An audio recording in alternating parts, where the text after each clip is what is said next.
My sister Elisa was 19 when she fell in love, and 20 when love destroyed her.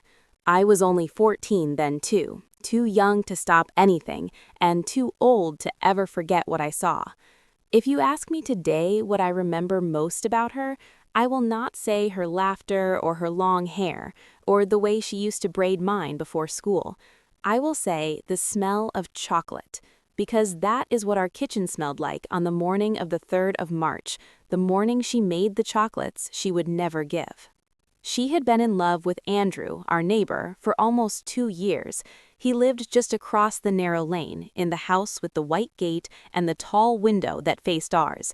Elisa used to sit by our own window, pretending to read, but her eyes were always turned toward that white gate. She believed in him the way young girls believe in dreams they have repeated too many times to doubt. She believed his politeness was affection. She believed his smiles were meant for her. She believed that one day, if she was brave enough, she could simply walk across that lane and tell him the truth, and everything she had ever hoped for would finally begin. She had been waiting for the right day. For her, the right day meant the day he would be alone. That day came on the 3rd of March. That afternoon, she saw Andrew's parents leaving their house, dressed in their finest clothes, carrying a gift wrapped in golden paper. They were going to a party, some wedding on the other side of town. Elisa watched their car disappear down the lane, and something in her chest lit up like a small, dangerous flame. Andrew was alone. Finally, truly alone. She took it as a sign from the universe that her moment had arrived. She had woken up before all of us that morning to make chocolates by hand. She told no one, not our mother, not me. I only realized later, when I found the empty cocoa tin and the melted traces in the saucepan, that she had been preparing for something her heart had been rehearsing for years. She shaped each piece carefully, wrapped them in silver paper, and tied the little box with a ribbon the color of shy roses. It was the most honest thing she had ever made. By the time the sun began to tilt toward the rooftops, she was standing in front of our mirror, brushing her hair with trembling hands. She wore the soft blue dress she saved for special days. She looked at her reflection the way a bride might, not vain, just hopeful.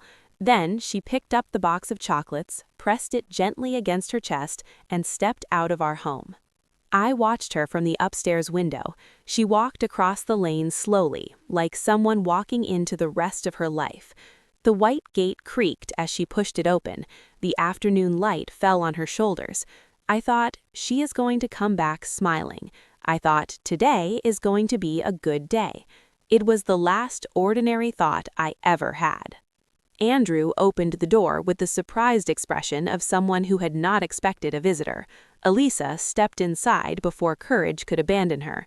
The living room was quiet, too quiet, as though the house itself was holding its breath. She sat on the edge of the sofa with the little chocolate box trembling in her lap, and with a voice that must have shaken more than she wanted, she finally told him what she had been carrying for 2 long years. She told him that she loved him, that she had loved him since the winter of their first real conversation, that she had come because she could not carry it alone anymore. Andrew listened. He did not interrupt. Maybe he was stunned. Maybe he was searching for kind words. Maybe he was simply unable to look at the raw hope sitting across from him. Whatever he was about to say, he never got the chance to say it, because at that moment, a door inside the house opened. A girl stepped out of Andrew's bedroom, wrapped only in a towel, her hair damp, her skin still warm from a shower. She was beautiful, in the careless way that girls are beautiful when they feel at home somewhere. She looked toward the living room with a lazy curiosity and asked who was at the door. Elisa froze.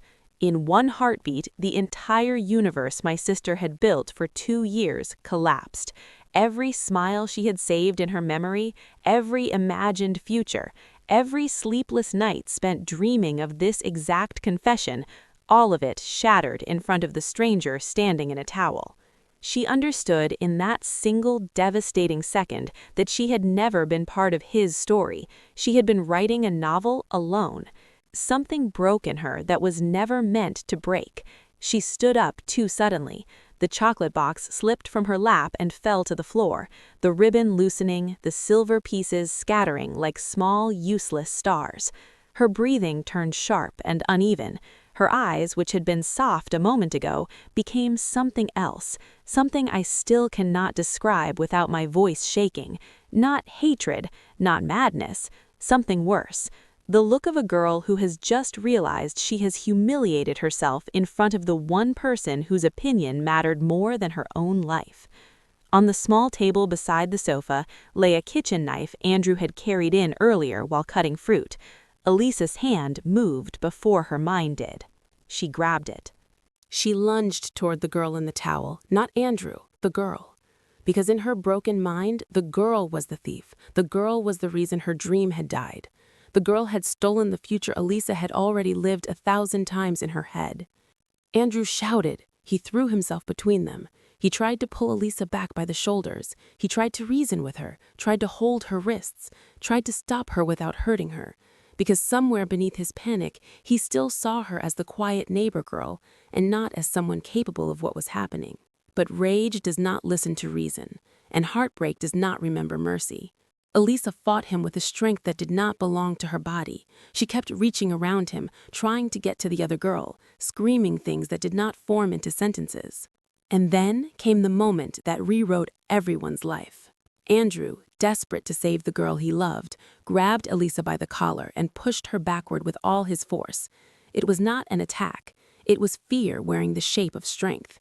He only wanted distance. He only wanted the knife away from the woman he loved. But Elisa stumbled, lost her balance, and in the falling confusion of limbs and panic, the knife that had been meant for someone else turned inward. The knife entered her own stomach.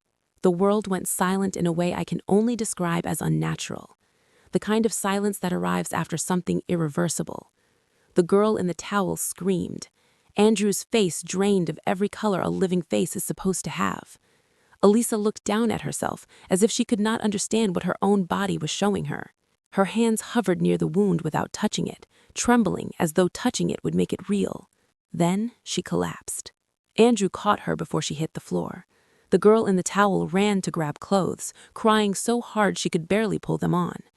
Andrew lifted Elisa into his arms, my sister, who just minutes earlier had walked into his home carrying handmade chocolates, and carried her out through the same white gate she had opened with such hope.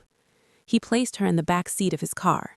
His girlfriend climbed in beside her, pressing a towel against the wound with shaking hands. Andrew drove toward the hospital faster than the narrow lanes of our town were ever meant to be driven. Red traffic lights meant nothing. Stop signs meant nothing. Nothing meant anything anymore, except the fading breath of the girl bleeding in the back seat. I remember standing at our upstairs window when his car tore down the lane. I did not know yet that Elisa was inside. I only saw a car in a hurry. I only felt, somewhere in my chest, a strange sinking feeling I could not name. Later, I would understand that the feeling was grief arriving early, the way grief sometimes does, to prepare the heart before the news arrives. The chocolates my sister had made that morning were still on Andrew's living room floor when the police came. Silver wrappers scattered across the tiles, the ribbon half undone, the little box crushed beneath a footprint nobody remembered making. They looked so small, so harmless, so full of the love she had never managed to deliver. The officers picked them up carefully, as if they understood that they were holding the last honest thing my sister had ever done. She did not survive the night. The doctors tried. Andrew stayed in the hospital corridor until morning, his shirt still stained, his hands still shaking, unable to look at anyone. His girlfriend sat beside him, silent, older by 10 years in a single evening. When my parents arrived, my mother collapsed in the hallway before anyone had even spoken. Some truths do not need to be said aloud. A mother always knows the shape of her daughter's absence. In the weeks that followed, our neighborhood whispered its own versions of what had happened. Some blamed Andrew, some blamed the girl in the towel, some blamed my sister. But blame, I have learned, is what people reach for when the truth is too heavy to hold honestly. The truth was simpler and crueler. My sister walked into that house as a girl in love. She walked out of it as a tragedy, and none of the stories the neighborhood told could bring her back. I still keep one of her chocolates. The police returned a few of them to us in a small plastic bag, along with her blue dress and the ribbon. I did not eat it. I wrapped it again in silver paper and placed it in a wooden box in my drawer. Sometimes at night, when the house is quiet and the lane outside is empty, I take it out and hold it in my palm. It has hardened over the years. It no longer smells of cocoa, but it still smells, faintly, of the morning she stood in our kitchen with flour in her fingers and a secret in her chest. She was my big sister. She was 19. She made chocolates by hand on the 3rd of March, and she never got to give them.